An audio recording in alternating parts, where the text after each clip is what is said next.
স্বামী আর স্ত্রী মিলিছি জোট দানের শেষে দিব।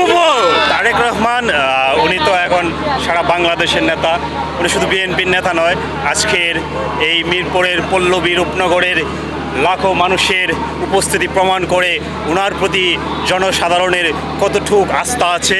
আমি ইঞ্জিনিয়ারিং অ্যাসোসিয়েশনের পক্ষ থেকে এখানে আসছি, আমার ওয়াইফ একজন ডাক্তার, ঠিক আছে। আমরা ওনার উপর পরিপূর্ণ আস্থা রাখছি এবং আমরা বিশ্বাস করি উনি যদি সরকার গঠন করতে পারে, উনি ইয়থ জেনারেশন থেকে শুরু করে উনি যে পরিকল্পনা করেছেন অত্যন্ত সুন্দরভাবে বাস্তবায়ন হবে এবং বাংলাদেশ একটি স্থিতিশীল রাষ্ট্রে পরিণত হবে।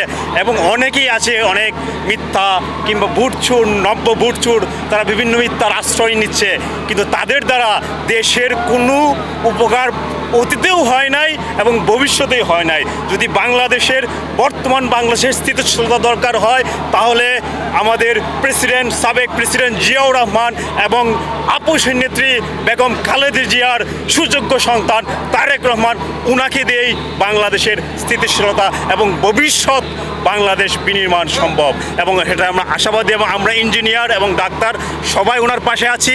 ওনার পরিকল্পনা বাস্তবায়নে প্রত্যক্ষ এবং পরোক্ষভাবে আমরা সমর্থন দিয়ে যাব ইনশাআল্লাহ। খুবই ভালো লাগতেছে, তারপরে ভাইয়াকে দেখার খুব ইচ্ছে ছিল কিন্তু দেখতে পারি না এত মানুষের ভিড়ের জন্য।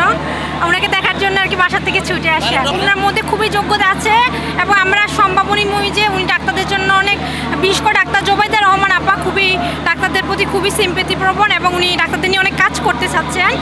আর আশা করি তারেক যে দেশে প্রধানমন্ত্রী হতে পারলে আমাদের জন্য খুবই ভালো হবে আর কি। স্বামী আর স্ত্রী মিলিছি জোট দানের শেষে দিব।